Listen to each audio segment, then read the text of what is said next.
Hey, hello. Balik lagi di channel Spoiler Moon dan mari kita lanjutkan lagi pembahasan part sebelumnya. Di part sebelumnya, Sofan disidang setelah kedatangannya ke Sekte Haiming. Namun, ya, seperti yang kita tahu, Sofan adalah orang yang sangat pandai bicara. Jadi berdebat dengan para pemeran figuran adalah hal yang sepele. Namun meski begitu, Sofan sendiri mulai berpikir kalau mungkin dia agak berlebihan kali ini. Ya, yang mau tahu boleh didengarkan lagi di part sebelumnya. Oke, kita akan langsung lanjut ke part 200 dan ya, thank you banget. Berawal dari iseng-iseng yang garap konten ini di bulan Maret 2021, ternyata bisa menopang channel ini sampai sekarang. Perjalanan yang terasa singkat tapi sebenarnya panjang, dan big thanks untuk kalian semua. Keren.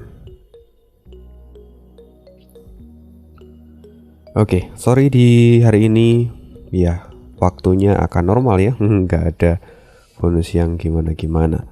Karena part kali ini aneh ambil dari bab 1010 sampai dengan 1013.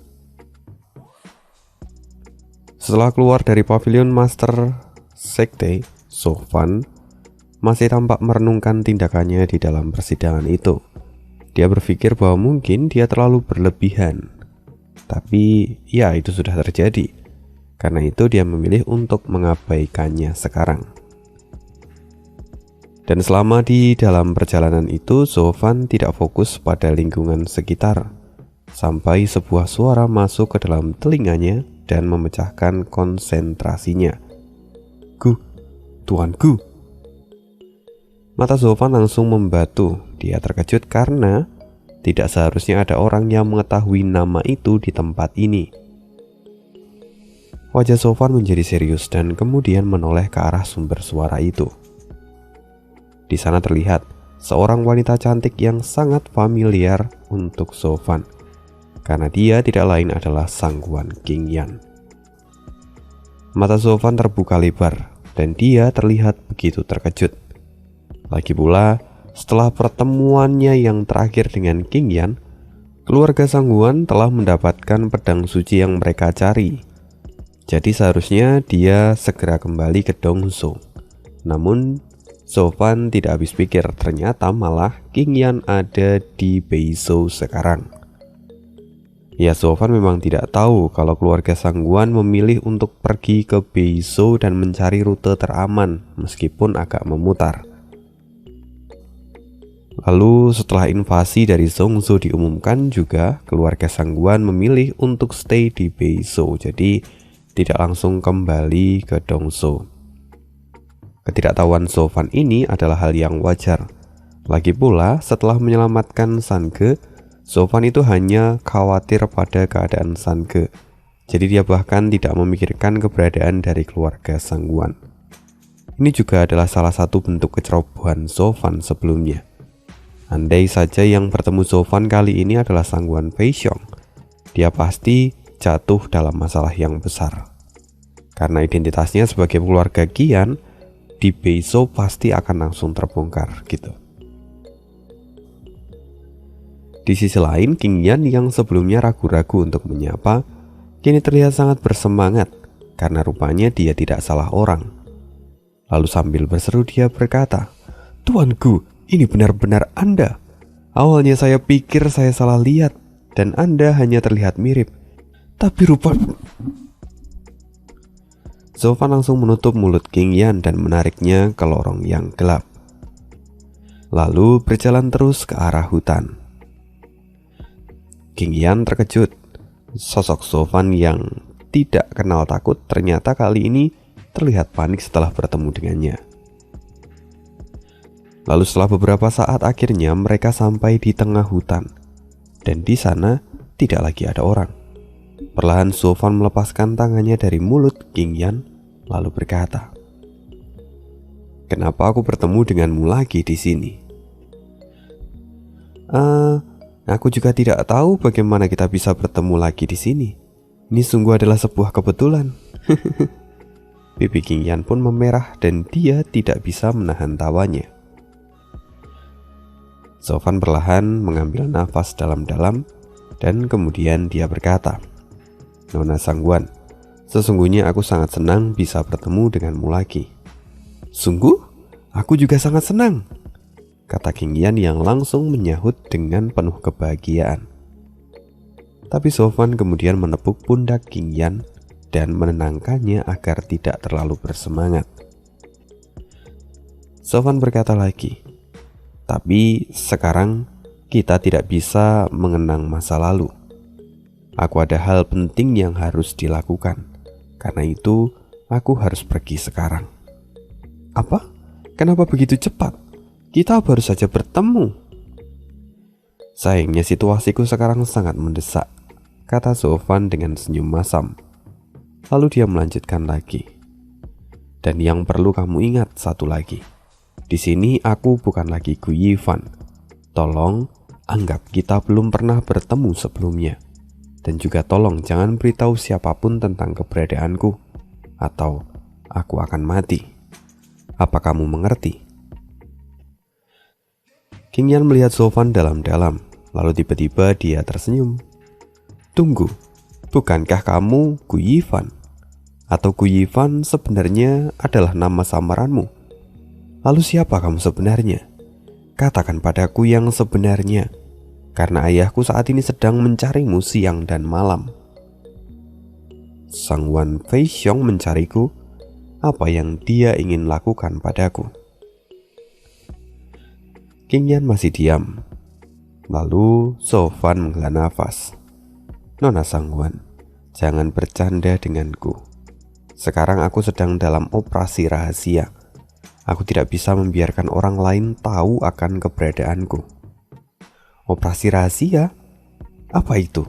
Apa kamu berniat untuk membuat Beiso mengalami kerusakan?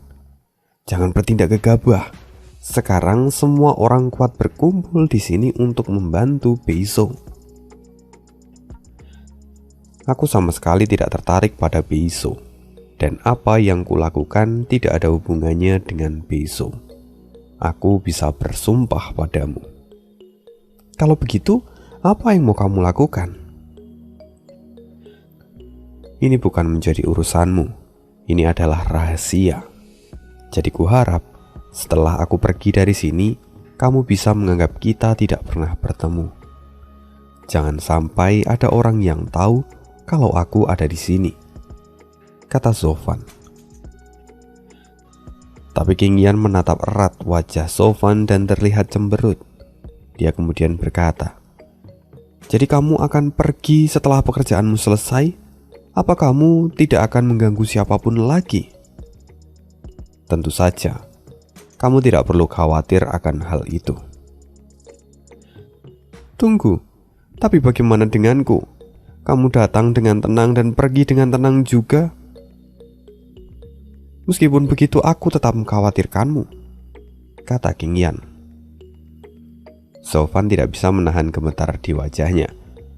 Lalu kemudian dia menghela nafas dan terdiam untuk beberapa saat. Ketika orang biasa melihat iblis seperti Sofan, pada umumnya mereka semua pasti ketakutan. Lalu kemudian pergi ke penjaga terdekat dan melaporkannya. Tapi tidak dengan gadis kecil ini.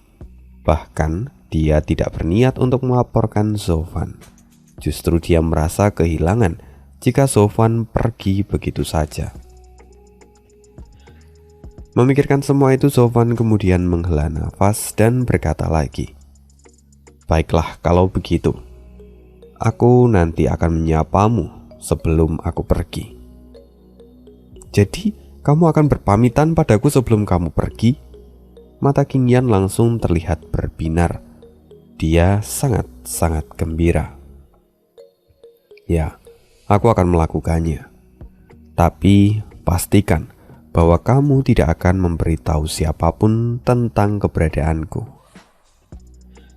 "Tenang saja, aku adalah orang yang paling bisa kamu percayai. Aku tidak akan pernah mengkhianatimu," kata King Yan sambil tersenyum manis. Dia kemudian meraih lengan Sofan serta memeluknya. Sofan meliriknya dan kemudian berkata, "Ya, aku percaya padamu. Lagi pula sekarang hanya itu yang bisa kulakukan." Baiklah Nona Sangguan, karena kita telah mencapai kesepakatan ini, mulai sekarang kita akan melakukan pekerjaan kita satu sama lain. Kita akan bersikap seperti orang yang belum pernah bertemu sebelumnya. Jadi, mari berpisah untuk sekarang. Sofan mencoba menarik lengannya dan berjalan meninggalkan King Yan. Tapi King Yan langsung berteriak, "Gu Yifan, tunggu sebentar." Sofan langsung berhenti dan menoleh ke belakang. "Nona Sangguan, apa masih ada lagi yang ingin kamu katakan?" "Tidak, kamu belum memberitahuku nama aslimu. Jika kamu tidak mengatakannya, maka kamu tidak boleh pergi," kata King Yan sambil tersenyum. Sofan mengernyitkan alisnya dan tampak ragu untuk sesaat. Lalu dia berkata, "Sekarang nama keluargaku adalah Qian, dan aku dikenal dengan nama Qian Fan." "Itu nama palsu, aku mau tahu nama aslimu," kata King Yan sambil cemberut. Sofan tak berdaya dan hanya bisa tertawa. "Bagaimana bisa kamu berpikir bahwa itu adalah nama palsu? Lalu apa yang harus kukatakan padamu?" King Yan tahu bahwa Sofan enggan untuk mengatakan nama aslinya. Jadi dia menyerah dan berkata, "Baiklah, jika kamu memang tidak mau menyebutkan nama aslimu, maka aku tidak akan bertanya lagi. Tapi aku ingin tahu satu hal." "Tanyalah, jika aku bisa menjawabnya, aku akan menjawabnya," kata Sofan. "Sange, bagaimana dia sekarang?" tanya King Yan dengan sedikit ragu-ragu.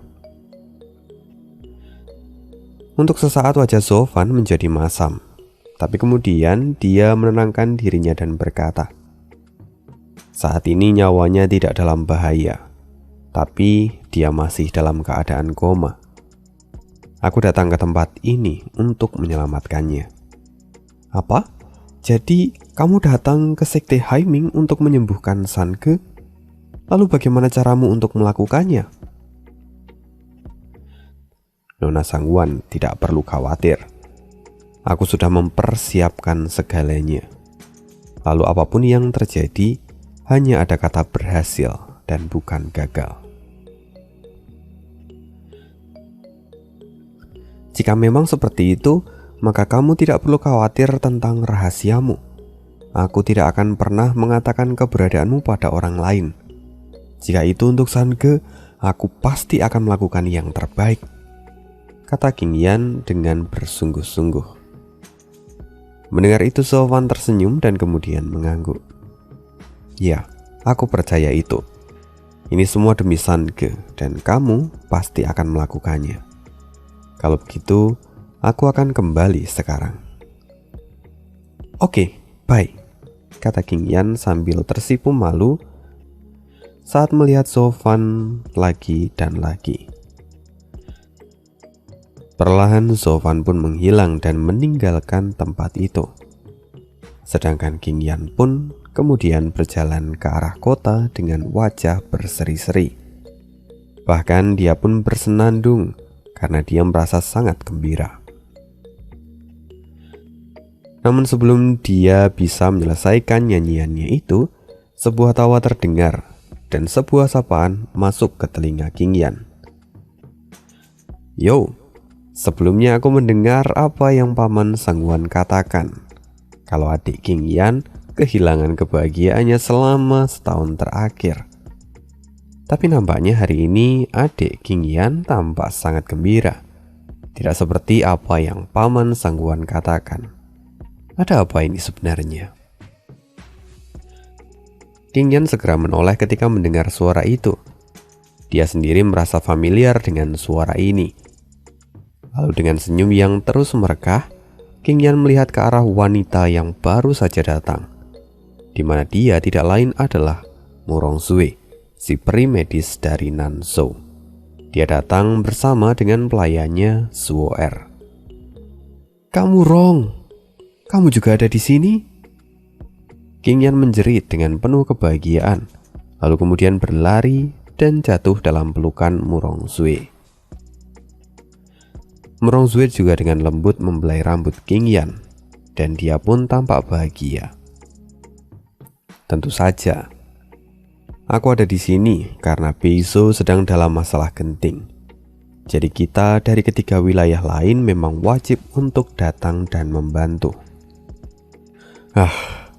Aku benar-benar merindukanmu. Setelah membeli bahan obat dari Beizhou terakhir kali, aku berpikir untuk singgah ke Dongzhou dan menemuimu. Tapi siapa sangka ada sesuatu yang terjadi di Beizhou, jadi aku tidak sempat untuk pergi ke Dongzhou. Aku sangat sedih akan hal itu. Namun sepertinya dewa di pihakku. Dia ternyata mengatur supaya kita bisa bertemu di sini. Senangnya hatiku, kata Murong Zue sambil tertawa. King Yan pun tampak sangat senang dan memeluk Murong Zue dengan erat. Lalu dia berkata, "Kakak, kamu benar-benar telah bekerja keras. Kamu pasti sangat lelah." "Ya, kamu juga pasti sama. Kudengar kamu ikut Paman Sangguan untuk merebut kembali pedang suci yang ada di tangan Zongzhou. Lalu sekarang pedang itu sudah kembali ke tangan kalian. Namun, ada sesuatu yang membuatku kesal. Sebelumnya saat pedang suci diambil oleh Zongzhou, kenapa kalian tidak mengatakan apapun pada kami? Bukankah kita adalah bagian dari aliansi 4 wilayah? Jadi jika kalian dalam masalah, kami pun akan menanggungnya bersama. Bagaimana jika operasi ini gagal dan kalian semua terbunuh? Itu jelas akan mempermalukan aliansi 4 wilayah. Terlebih, aku yang akan kehilanganmu," kata Murong Zue dengan wajah cemberut. King Yan tahu kemarahan dari Murong Zue. Jadi dia segera berkata, "Kakak, tolong jangan marah. Ini semua adalah salah kami yang tidak memberitahu kalian sebelumnya. Namun, kesulitan kami masih belum berakhir. Mungkin kakak harus pergi dan menemuinya." "Siapa?" "Ayahku," kata King Yan. Sebenarnya setelah pedang suci dicuri oleh Sangguan Fei Yun, seorang di klan mengusulkan untuk bergandengan tangan dengan keluarga Murong guna merebutnya kembali. Namun ayahku menolak dengan keras. Dia mengatakan bahwa ini adalah urusan pribadi dari keluarga Sangguan. Dia tidak ingin orang luar ikut campur tangan dalam masalah ini. Selain itu, ayah memiliki prinsip bahwa jika keluarga Sangguan tidak bisa keluar dari masalah ini, maka ini hanya akan mempermalukan keluarga Sangguan sendiri. Mendengar semua itu, Murong Zue hanya bisa menghela nafas dan menggelengkan kepala. Temperamen Paman Sangguan memang tidak pernah berubah. Bahkan untuk menyelamatkan mukanya sendiri, dia tidak ragu untuk mengalami penderitaan. "Itu memang benar. Kak Murong, kamu sangat mengenali ayahku yang keras kepala," kata King Yan.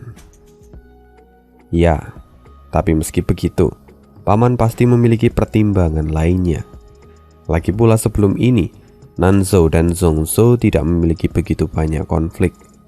Jika Dongzhou kemudian mengajak kami untuk menggabungkan kekuatan dalam rencana ini, jelas bahwa keharmonisan antara Nanzhou dan Zongzhou akan rusak. Karena itu, aku juga sangat menghargai kerja keras dari Paman," kata Murong Zue sambil tersenyum. King Yan pun segera mengangguk dan dia merasa lega. Ya, keluarga kita memang terkenal satu sama lain, tapi kita bisa saling mendukung, itu sangat kongruen. Murong Zue yang awalnya mengangguk, tapi kemudian mengernyitkan dahinya. "Dek King Yan, apa yang kamu maksud?" Dia tampak tidak paham dengan apa yang baru saja King Yan katakan. Maksudku kita sama-sama sopan dan baik hati." Wajah King Yan memerah. "Ini semua gara-gara iblis itu. Aku bahkan jadi tidak lancar ketika bicara." Murongzue melihat King Yan dalam-dalam, lalu kemudian dia tertawa. Iblis? Oh, itu pasti adalah pria yang dikatakan oleh paman. Dia adalah orang yang membuat adik kecilku ini merindukannya selama setahun terakhir. Bukankah begitu? Apa ayah memberitahukan semua, Kak? Pipi King Yan semakin memerah dan dia kemudian menundukkan kepalanya karena merasa malu. Murongzue pun mengangguk dan kemudian berkata, paman tidak mengatakannya secara rinci. Dia hanya mengatakan kalau anak itu telah merampok bunga persik selama di Songzhou. Karena itu juga adik kecilku ini menjadi depresi. Tapi sepertinya ini tidak hanya sekedar perampokan bunga persik, tapi sepertinya ini menjadi perampokan peach blossom. Kak? Murongzue pun tertawa. Adik, dulu kamu adalah wanita cantik yang menawan, tapi sepertinya kamu sudah banyak mengalami perubahan. Bahkan saat aku sedikit menggodamu, kamu langsung menjadi orang yang sarkas. Sepertinya kamu banyak belajar hal buruk dari anak itu. King Yan kini tampak semakin malu dan berkata, tidak, Kak, dia hanya sedikit ceroboh di luar. Tapi sebenarnya dia adalah orang yang baik di dalam. Benarkah begitu? Lalu bagaimana dengan sepupumu Sangguan Yulin? Bukankah dia dulu selalu menempel di sisimu sepanjang waktu? Kata Murongzue. Dia adalah pengkhianat dan dia bahkan tidak layak untuk membawa sepatu dari anak itu. Kata King Yan dengan cemberut. Murongzue tidak bisa menahan tawanya dan kemudian berkata, cinta memang buta. Meski aku telah mendengar apa yang paman Sangguan katakan, tapi sebenarnya Sangguan Yulin melakukan semua itu karena terlalu mencintaimu. Rasionalitasnya menjadi hilang dan bahkan dia sampai mau mengorbankan semuanya asal bisa bersama denganmu.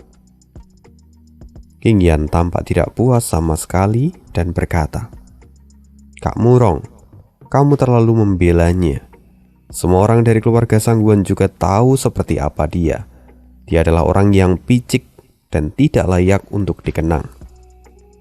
Kakak bisa tanyakan saja pada ayah jika tidak percaya padaku. Bahkan jika anak itu adalah jelmaan iblis, tapi Yulin sama sekali tidak bisa dibandingkan dengannya. Adik, kamu bahkan bukan kekasihnya, tapi kamu sangat membelanya. Apa kamu tidak merasa seperti katak di dalam sumur yang hanya bisa melihat langit? Aku bahkan tidak yakin anak itu bisa menjagamu atau tidak, kata Murongzue sambil terus menggoda King Yan. Kakak, sayang sekali harus kukatakan bahwa kakak adalah katak yang ada di dalam sumur yang sebenarnya. Hei, adik, kamu semakin kasar ya setelah mengenal anak itu. Sepertinya dia bukan hal yang baik untuk bersama denganmu, kata Murongzue sambil memarahi King Yan. Kedua gadis itu terus membuat keributan, tapi keduanya tidak menyimpan dendam sama sekali. Justru karena ini mereka semakin terlihat akrab. Dan di tengah semua itu tiba-tiba ada aura yang kuat datang ke arah mereka. Itu kemudian membuat kedua orang itu berhenti bercanda dan menoleh ke samping. Ouyang Changqing, kenapa kamu ada di sini? Tanya Murongzue dengan sinis. Hah? Inikah murid pertama Beizhou, Ouyang Changqing? Sudah 4 atau 5 kali saya datang ke Beizhou, tapi baru kali ini saya bisa melihat Anda secara langsung. Sungguh ini adalah sebuah kehormatan bisa bertemu dengan Anda, kata King Yan sambil mengangguk.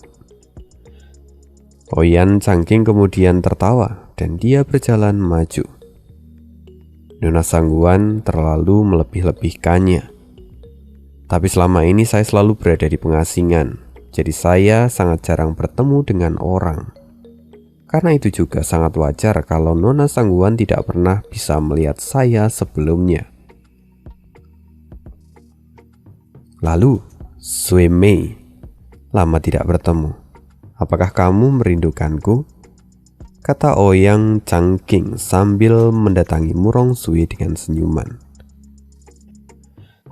Tapi Murong-Zue tampak tidak terlalu memperdulikannya dan berkata dengan ketus, "Memanggilku Sue Mei sekarang itu terlalu dini untukmu."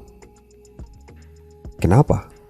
Sekarang ayahku sudah sembuh dan keluar dari pengasingannya. Dan kemudian saudara laki-lakimu adalah tamu dari sekte Haiming kami. Semuanya berjalan sesuai dengan yang seharusnya. Dan pasti sebentar lagi ayahku akan melamarmu. Jadi sangat wajar jika aku memanggilmu seperti itu, bukan?" "Apa?" King Yan terkejut. Dia kemudian melihat ke arah Murong-Zue dan Ouyang Changqing dengan tatapan ambigu. Lalu kemudian King Yan berkata, "Kak, rupanya kamu sudah mau bertunangan. Tapi kamu malah mengolok-olok aku. Awas ya, nanti aku akan meminta 3 sulangan padamu." "Ngomong kosong apa ini?" kata Murong-Zue yang tampak kesal. Lalu dia menatap Ouyang Changqing dan berkata, "Saudara Ouyang, Anda mungkin sudah lupa dengan kesepakatan awal kita." Tentu saja tidak.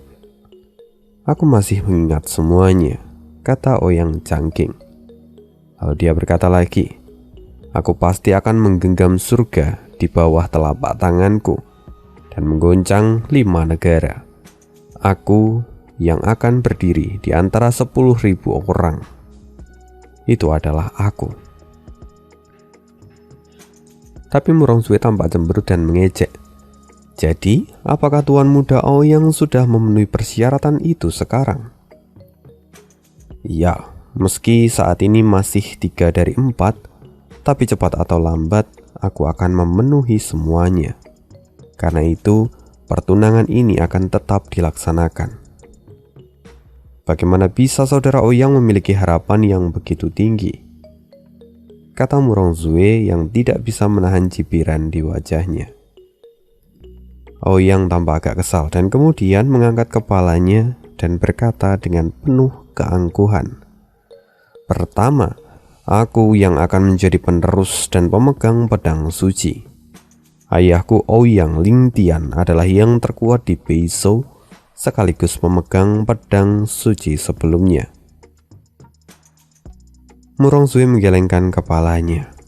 "Saudara Ouyang, sepertinya kamu lupa bahwa pedang suci di kelima wilayah hanya diberikan kepada mereka yang layak, bukan warisan dari ayah ke anak."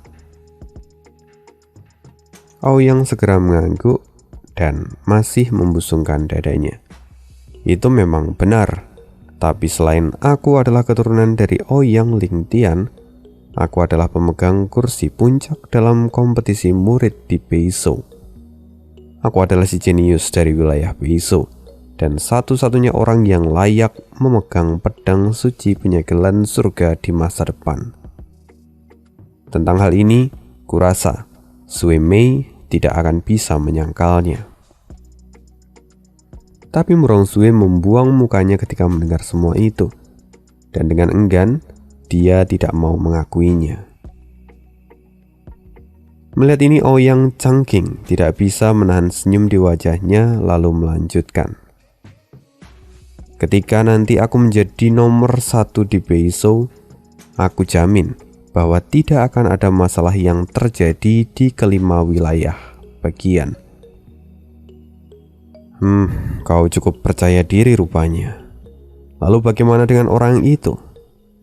Kau tentu sudah tahu puncak dari segala puncak, raja pedang terkuat dan ahli nomor 1 di seluruh benua.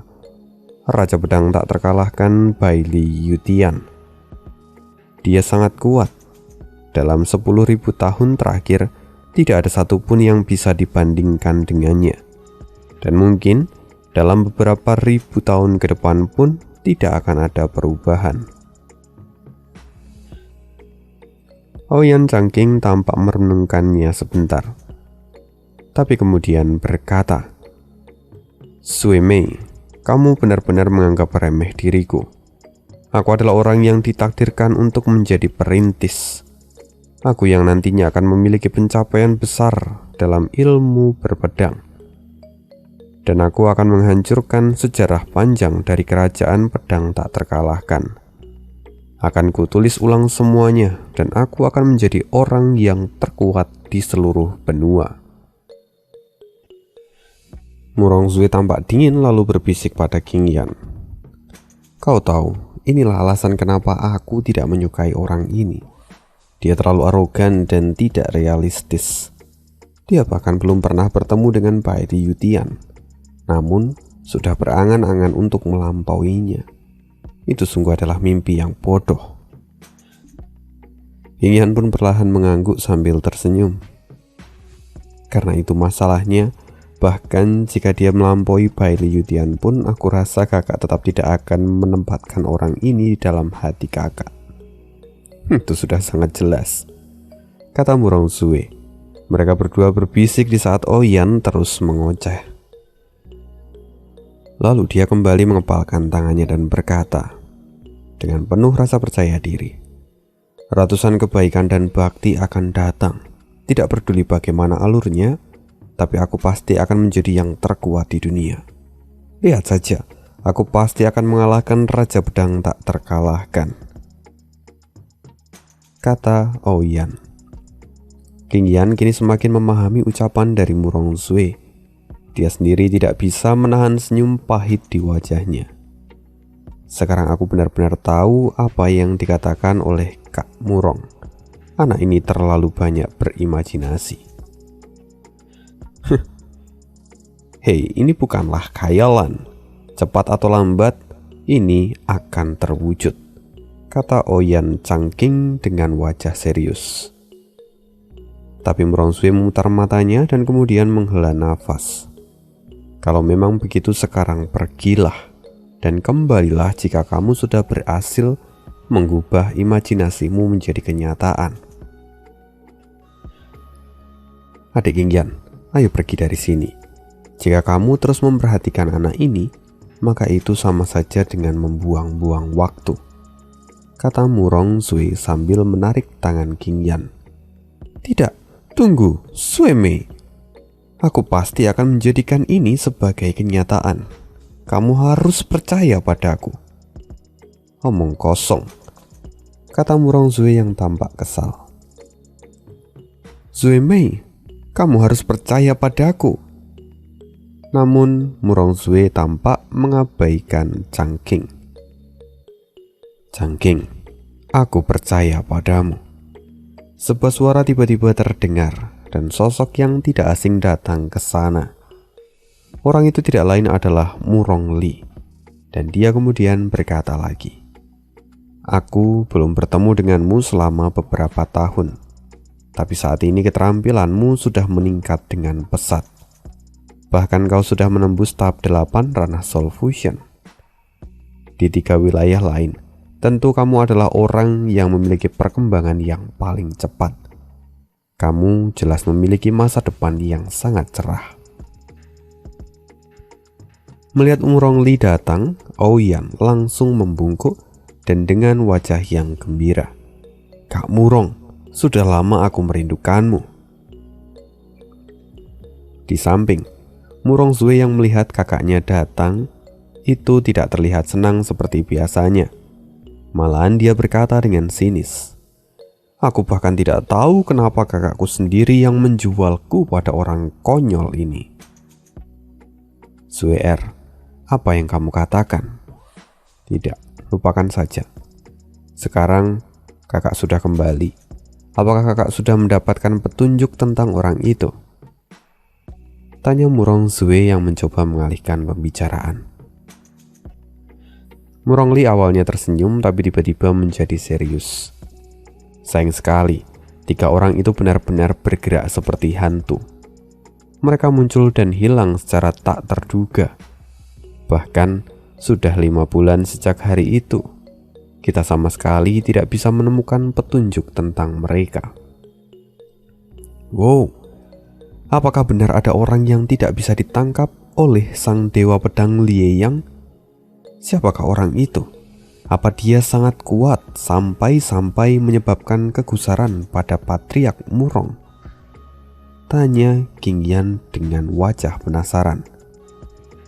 Mendengar itu, Ouyang Changqing juga tampak agak bingung dan kemudian berkata, "Kak Murong, Anda yang bertanggung jawab akan masalah ini dan telah melakukan penyelidikan untuk waktu yang lama. Jadi bukankah ini sangat aneh karena tidak mendapatkan petunjuk sama sekali? Atau Kak Murong mau aku meminta bantuan pada kelima sekte besar supaya memperluas area pencarian, dan aku yakin itu akan selesai dalam waktu singkat." Jangan lakukan itu. Jika sampai kamu melakukannya, maka Beiso akan benar-benar dilanda kekacauan. Karena keberadaan dari penguasa pedang tak terkalahkan saja itu sudah membuat banyak orang khawatir. Jika ini sampai terbongkar, maka itu justru akan menciptakan situasi yang tidak nyaman, kata Murong Sue. Apa yang Sue katakan itu benar. Mereka hanyalah 3 orang yang mencurigakan, dan mereka juga tidak berniat untuk bertarung. Bagaimanapun sekarang musuh utama kita adalah Bai Liyutian dan yang lainnya, kata Murong Li. Mendengar itu, Ouyang Changqing tampak berpikir sejenak, lalu kemudian perlahan mengangguk. Maaf Patriark Murong, dari apa yang Anda katakan, apakah Anda yakin bahwa ketiga orang ini tidak berasal dari Songso? Dan sebenarnya siapa mereka? Tanya King Yan setelah berpikir untuk sesaat. Murong Sue kemudian berkata, "Orang ini memiliki karisma yang mengerikan. Dia seperti iblis dan telah memusnahkan lebih dari 1/3 petinggi Songso hanya dalam waktu 3 hari. Kali ini dia datang ke Beiso, dan aku hanya takut kalau dia melakukan sesuatu yang sama. Meski sebenarnya kami tidak yakin apakah dia musuh atau bukan. Tapi yang jelas, orang ini sangatlah berbahaya." Apa? Dia sungguh mengerikan. Ditambah fakta kalau Patriark Murong masih belum bisa menangkapnya. Siapa sebenarnya dia? Kata King Yan yang tampak dipenuhi dengan keraguan-raguan. Murong Sue menghela nafas mendengar hal itu. Lalu dia berkata dengan sungguh-sungguh, "Aku pun tidak tahu siapa dia. Tapi yang ku tahu bahwa saat dia meninggalkan Songso, dia dikenal dengan nama Gu Yifan." Seketika pupil mata King Yan memadat. Dia membuka mulutnya dan hampir berteriak. Namun dia segera menutup mulutnya lagi. Tapi meski begitu wajahnya tampak suram dan dipenuhi dengan kekhawatiran. Dia benar-benar tidak menyangka bahwa orang yang begitu ingin ditangkap oleh Murong Li itu adalah Sofan. King Yan mulai berpikir bahwa Sofan itu terlalu barbar, karena kemanapun dia pergi, dia selalu menarik perhatian dan membuat keributan. Siapa itu? Aku bahkan tidak pernah mendengar namanya sebelum ini. Sepertinya dia bukan dari keluarga yang terkenal, kata Ouyang Changqing sambil menggelengkan kepalanya. Ya, itu sudah sangat jelas bahwa nama itu memang tidak dikenal, karena pasti itu adalah nama samaran, kata Murong Sue dengan acuh tak acuh. Mendengar itu, Ouyang Changqing menghela nafas. Baiklah, kalau begitu lupakan saja, karena akan sangat sulit menemukan orang dari nama samarannya. Tapi, jika memang Kak Murong mau, aku pasti akan membantu penyelidikan ini. Kamu ingin membantu penyelidikan ini? Jangan bercanda. Jika kau gegabah, maka itu akan membuat seluruh Beiso menjadi gempar, kata Murong Sue. Ouyang Changqing kemudian menjawab, "Sue Mei, jangan meremehkan aku.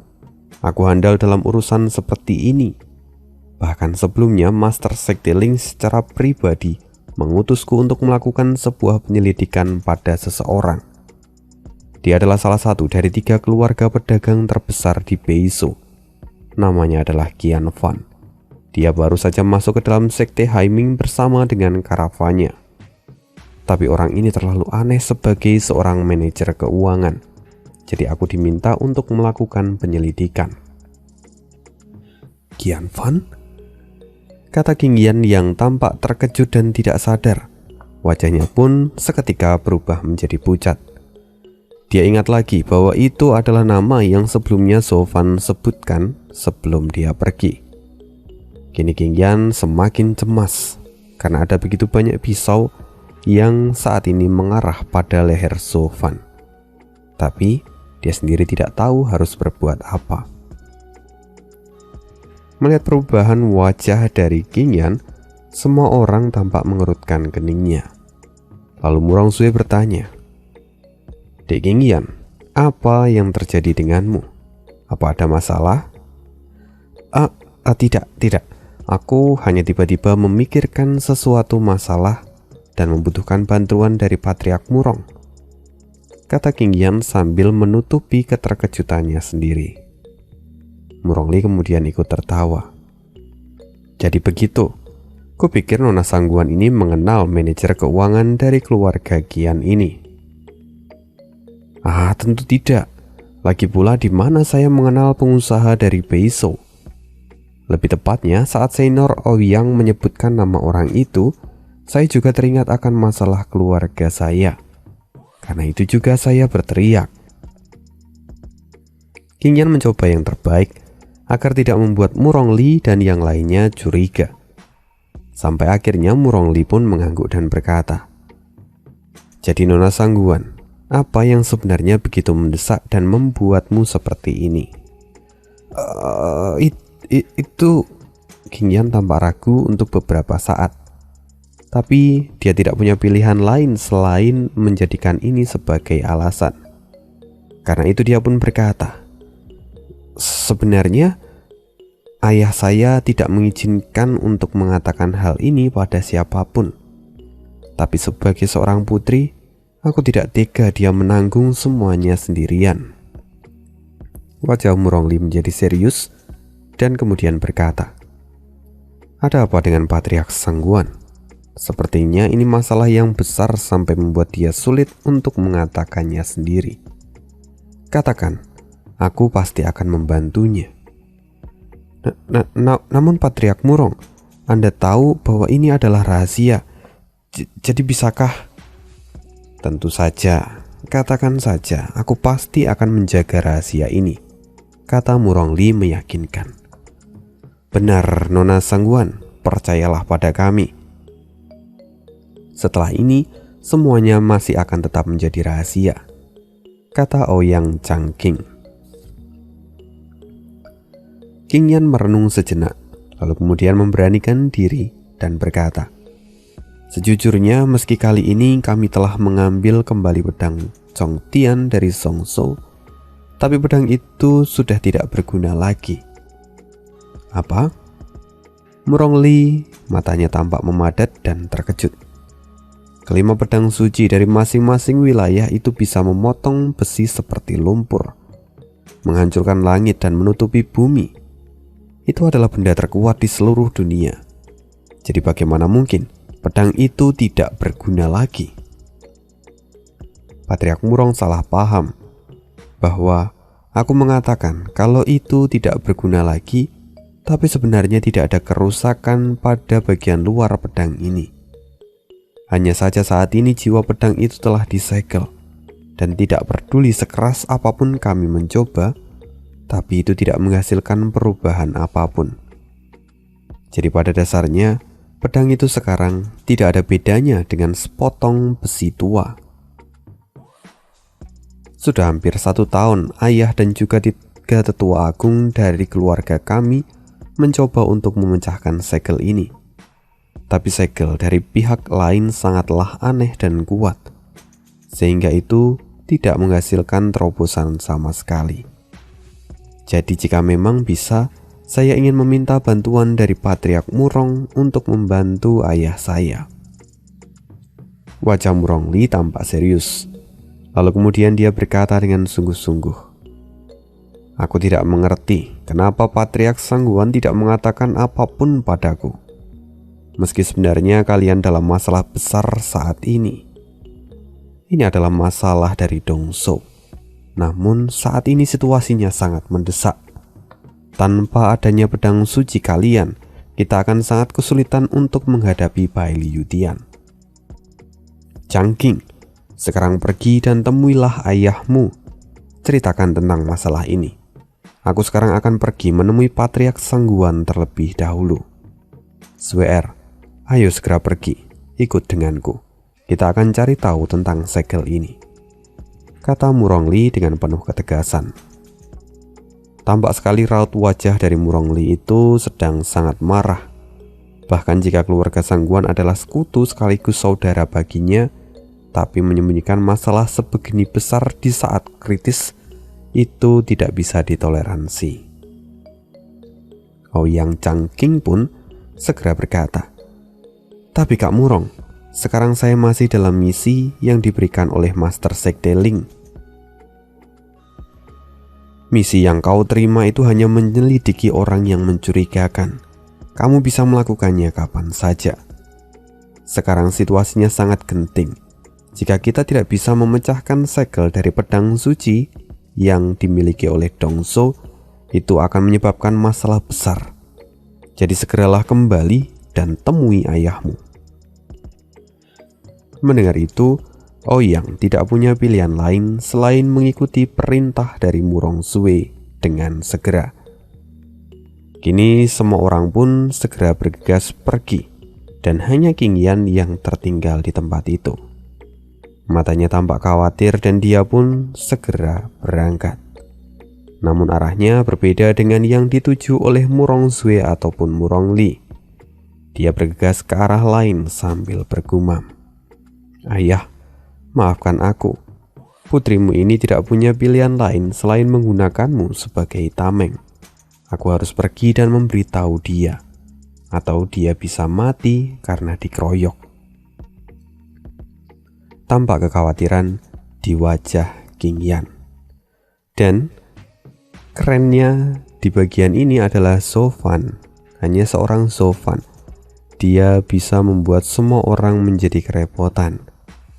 Dan bahkan dua orang yang menyebabkan masalah, yaitu Gu Yifan dan Qian Fan, keduanya adalah Sofan sendiri gitu ya. Tapi di pikiran mereka itu ada banyak orang. Ya, itu adalah kerennya si author yang membuat cerita ini. Aneh sendiri, sulit untuk mendeskripsikannya, tapi ini keren banget sih sebenarnya. Kayak kekacauan terjadi hanya karena satu orang gitu. Ya, itu untuk spoileran kali ini. Thank you banget untuk yang sudah menonton sampai akhir. Dan see you di next video. Ya, mungkin yang part kali ini gak terlalu panjang ya. Thank you dan bye.